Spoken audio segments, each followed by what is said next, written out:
you a tool I use that make things a little easier. And we found this XCUT on Amazon, and I'll show you how I use this.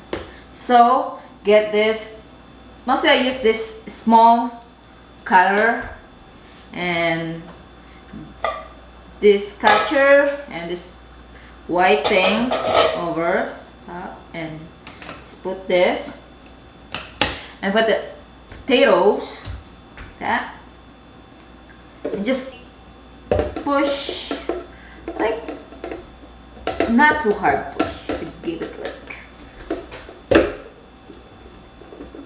So yeah, that's it. That's how I cut my potatoes.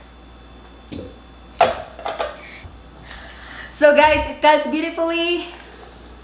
If you like what you see, I'll put the link to the XCUT in my description.